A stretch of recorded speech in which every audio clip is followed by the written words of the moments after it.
Welcome to the students of MA English of the Indira Gandhi National Open University. This time we move to a second part of our discussion on Canadian literature. In the first part, we looked at the beginnings of Canadian literature and major writers such as Margaret Laurence, Margaret Atwood, and major theoreticians of Canadian literature such as Northrop Frye, Marshall McLuhan, and Margaret Atwood again. In this program now, we will focus on new things that are happening in Canada, writing by South Asian Canadians who have made their presence felt within the country and in the international literary world. I am very happy to have Dr. Uma Parmeshwaran. Uma, welcome to the studio. Glad to be here. I could suggest a format for our discussion. Let me begin by asking you about your own work. From that, we could move on to the links that you find between your work and the work of your contemporaries, if that would be all right. Sure, that would be all right. Tell me a little bit, and of course the audience, about your very famous book, Trishanku. I have a copy here. It's been recently republished. It's called Trishanku and Other Writings. Well, Trishanku is a cycle of poems, and there are 15 different voices, about 15 different voices, and there is the poet's voice to link the various sections of the cycle of poems. And these 15 different voices come from different parts of the Indo-Canadian community, and each one just represents a little bit of the life experiences that Indians in Canada go through. And the title, as you pointed out, is a significant part of the total experience of what this anthology is, or this collection of poems is, and that is the experience of the immigrant. And I believe though the immediate metaphor is drawn from Hindu mythology, the idea is the same, the suspended the experience of being suspended between two worlds. And that is what it is. And there is a lot of irony there, because one is suspended between two worlds. In the original metaphor, Trishanku was suspended between heaven and earth. Now, of course, if you were to go into that, you would wonder which is heaven, which is earth. Is it India the heaven, or is Canada the heaven that he cannot reach, etc. But essentially, I see it as being suspended between two worlds, the homeland from which one goes to Canada and Canada. You mentioned that there is a play of several voices in this poem. What are some of the typical experiences of the immigrant that you deal with in this collection? Well, in fact, if you were to look at it that way, they may not be chronological, but what you do see is the 4 phases of immigrant settlement in Canada. First, when we go from one country to another, there is a great deal of nostalgia for the land one leaves behind. Then mingled with that nostalgia is, of course, the fear of the new environment, a certain apprehension as to did we do the right thing coming away to a new land where everything is so different. So that is the first phase of a certain lostness, but also a sense of adventure, because it is wonderful to be where everything is so different from what one was used to. It's just a sense of adventure which all of us have when we are young, right? And then comes the second phase, when one wants to do well in the new land. And that means closing away a great many things, including the sense of adventure, the sense of being where your own people have not been before. So that the second phase is the most traumatic, actually. it is the worst, because one is so keen to do well in whatever one is doing, whether it is the new job that you have, or taking care of the family, the children in a new country, so that they are not left behind vis-a-vis, the other children who are in school. So that is the worst part, I think, of the settlement phase. If I could just interrupt at this point about the second stage. Canada has a policy which encourages multiculturalism. We also hear of two terms. One is assimilation and the other is difference.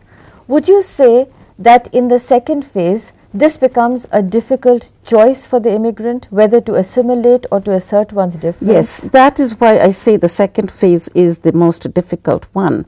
And so, mind you, Canada's policy of multiculturalism has always encouraged people to somehow keep their heritage culture and not totally assimilate into the melting pot ideology. So we have the two different ideologies there, the melting pot, which is traditionally associated with the American way, and the mosaic, which is the Canadian counterpart. Mosaic, where all the little stones from different, come together to form this beautiful mural. So what is the third and the fourth phase? Oh, the third phase is when one gets settled well enough that one knows that one has one's job and can do it, where the family is settled well enough so that school and running the household, all that is taken care of. You get into that routine, and then you can look towards your own, to do something for your own community, and in this context, the Indo-Canadian community. So there's a lot of activity that is centered around within the community. So all the festivals are celebrated, etc., etc., and all the links between oneself and one's homeland. The fourth phase is where one goes into the larger community. So, for instance, in my case, in the third phase, I started all those activities of having a television show every week, telling people about India, and telling people also about what we Indians are doing in Canada. In the fourth phase, I moved into the larger community, joined the Immigrant Women's Association. I was the president of of various organizations of the larger sort of pan-Canadian society. So, for instance, that's when I became a member of the Writers' Union of Canada, and I have been chair of women's committees there, etc., etc., etc. Even now, I am on the National Council of the Writers' Union. So all these, you see what I mean, that service and involvement in the larger community, that is the fourth phase, and that is when I guess one can say one has come home. Yes, indeed, that's well put. When it comes to writing, as a South Asian Canadian, you are dealing with the English language. Now, in your own poems, what are the experiments and innovations that you have attempted to assert your identity as an Indian, but equally to find a place for yourself in the new home? Well, I think Indians generally have managed well to bridge that sort of to become Canadian without really losing out on the Indian heritage. And that is one of the things that I have done in my play called Sita's Promise, where I have the linking of the two homelands. And this is an interesting little story that I wrote for the dance students that we had. So it was a dance drama. And what I have there is that Sita, Ram and Lakshman, during their exile, find an Arctic tern and on its northern migration. So Sita picks it up and tends it back to health and says, let's go and return it to its home. So the three epic characters go northward to, from Dandakaranya up to, the Narmada, Brindavan, and then the Nataraja dance. So all these are just doorways into giving all the dance traditions as well. But anyway, Jatayu carries them to Canada, and there Sita plays with the Inuit children and tells them stories about India. And the Inuit children say, please stay here. And she says, no, I have to go now, but I promise I will come again. I, through my people, will come, and we will all sing, build our temples and sing our songs. So, in short, I'm using literature really to get that message across, that or the idea of the two homelands. I think that's a very beautiful narrative, and I had the privilege of reading it while I was in Canada. What sort of responses do you get from the Canadian Indians who have their schooling and their college education in Canada and who are now receiving your writing, the reworking of traditional Hindu myths, as you just mentioned? What is their response to your Sita image in this new form, for instance? Well, for one thing, as with all other allusions, many of them do have to look up as to what this reference is. So the Indians, of course, most of them get it, but the others do not.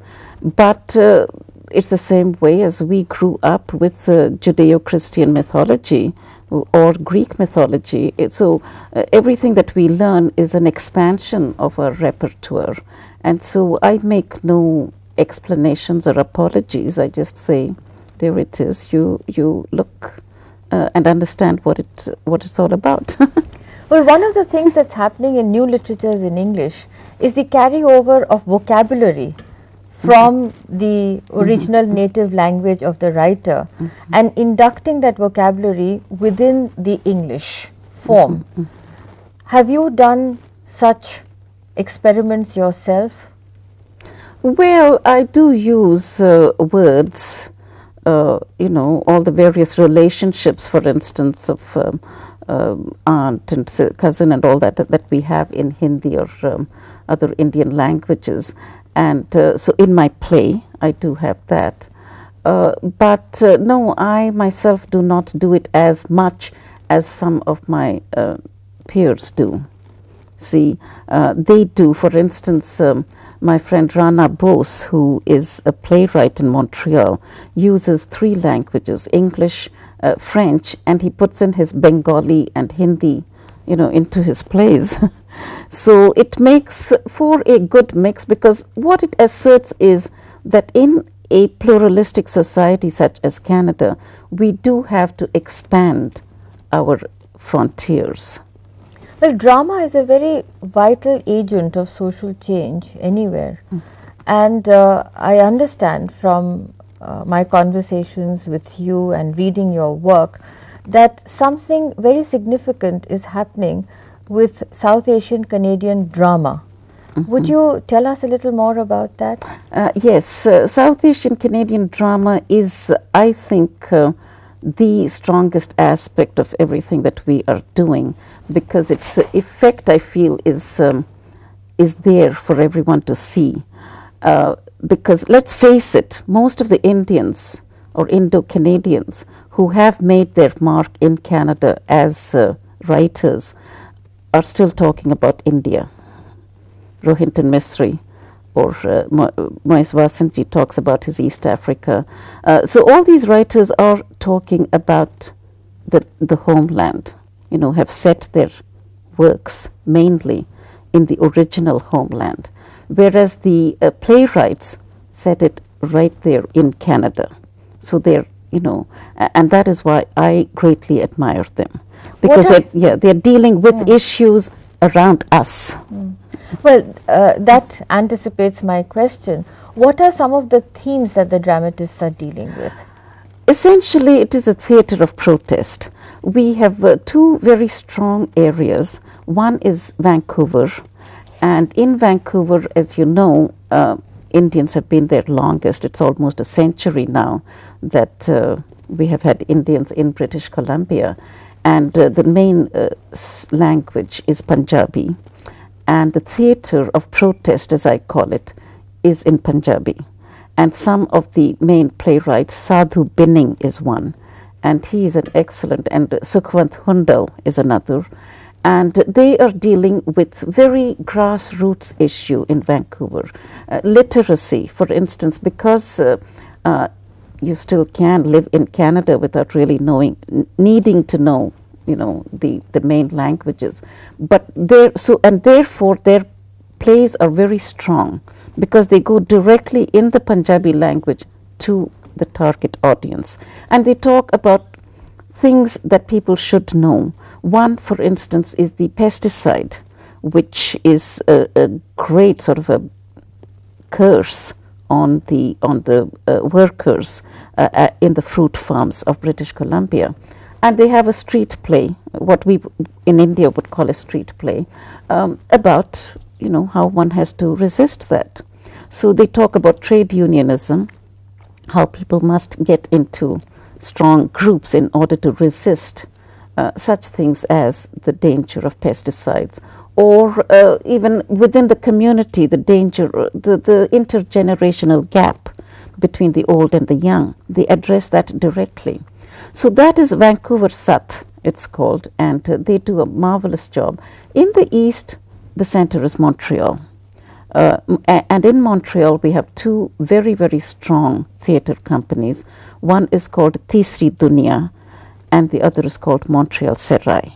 Am I right in recalling that they deal with subjects such as unemployment, that they also look into rather difficult concepts such as racial discrimination and what forms it takes? Absolutely. And if I am right in recalling this, could you give us some specific titles? Yes, I am really glad that my Saklit series is coming out in India. Let's see this. Well, this one is my works. This is Trishanku. Maybe this is the one we need to see. This is you're showing my picture there, but it's Saklit. Saklit. This is Sons Must Die. These are my books, but the other two books that are coming out very shortly are by Rahul Verma of Tisri Dunia and Rana Bose of Montreal Serai. And let me just tell you, for instance, Rahul Verma's, the titles themselves are explanatory. Equal wages. So is everyone given an equal wage, or is it that the new immigrants do not get equal wages because they don't, there are people who will exploit them. Better still is Job Stealer. One of Rahul's plays is called Job Stealer. And the general perception, anytime the economy goes down, is to find somebody to blame. And so there is this perception that the new immigrants are stealing jobs from Canadian-born workers, which is not true. As one of the characters says in that play, if we were to steal jobs, we would steal better ones because most of the new immigrants are stuck in very low-paying menial jobs, you see. So it's a wonderful point that he makes there. But his latest play perhaps is his strongest one. It's called Counter Offense, and he shows two sides of the same issue, where people exploit what should be abuse of domestic violence and abuse of women is now being used by so-called anti-racists to say it's racism. In the feminist context, it's a very important play, and it's written by a man. Rana Bose is an intellectual dissenter, so his plays are much more complex, much more intellectually stimulating, but the messages are not as clear as in Rahul's. But he also takes on the entire establishment. In some of your interviews, Uma, you've mentioned that you don't really want to associate with a great deal of nostalgia for the world left behind, that you really want yourself and your characters to look ahead and see how one can gain best from these transitions that have been made. I especially have in mind your work, which had a long title, Rootless but Green Are the Boulevard Trees, if I have got that right. Tell me a little more about this very joyous attitude that you have to the immigrant's position. Well, yes, I guess I do like titles that have the metaphor contained within them. So, Rootless but Green Are the Boulevard Trees is a play that deals with the Indo-Canadian experience. And it consists of a typical family, middle-class family from India living in Winnipeg. And all the usual problems one might have, where the teenager drops out of high school, which happens all too often, and wants to go away on a trip to England. The girl is dating a white boy, and that again is something that ruffles a lot of feathers in the Indo-Canadian community. There is, anyway, all these various problems that we have in any given family. I've put them all together in that. But ultimately it ends with that, where one of the characters brings in an evergreen tree that does not have any roots, but he plants it in the ice, in the snowbound yard, and says this is the symbol of the 21st century, so to say, that no one has roots anywhere, but for the length of our stay, let us be green and beautiful. Well, that's a very metaphor. Could we take a look at the short stories that you have been writing? And some of them, again, look into the problems of the immigrant and the ways in which the person accepts with a rather happy and an engaging mind the experience of a new country. Would you like to tell us about some of these stories? Well, how we won Olympic gold is that funny story that I really like, because it is funny. The immigrant experience does come in somewhat, but in my short stories, really, it's just more about life and people. And I do have a lot of women-centered stories. How we won Olympic gold is not one of them. It's just a sort of a takeoff on how Ben Johnson lost the Olympic gold for running after winning it, and how someone responds to that. But and my other stories are all women-centered. Like one is called Freeze Frame, and yeah, that deals. There's always, one can never leave India behind. We are Indian at heart, so that's always there. We always carry with us our cultural memories wherever we go. This conversation has been very useful, Uma, in terms of what happens to the imagination of the immigrant when such a person is locating himself in a new world. What this makes me think about is the link of this conversation and the earlier discussion that we had on Canadian literature as of the earlier phase. I would even suggest that your metaphor of rootlessness, transference and a rebirth would link the two phases together. The early immigrants, Susanna Moody, the story of somewhat later immigrants, Margaret Lawrence, and what you have recounted as the experience and the literary expression of the South Asian Canadians now, are all in one way or the other looking at this image of replantation, if I may put it that way. I wonder if we could just end with a very short poem of mine which builds on these metaphors. This is an angry young man, and he says, "We shall build our temple here where the Assiniboine flows into the red, and I shall bring Ganga as Bhagiratha did of old to our land, our Assiniboine, and the flute player, dark as Kaya blossom, shall dance on the waters of La Salle." I think that's very beautiful, and also a wonderful image of the cultural transferences that we have to make. Yes. Thank you very much, Uma, for that useful, perceptive and enjoyable conversation. Thank you.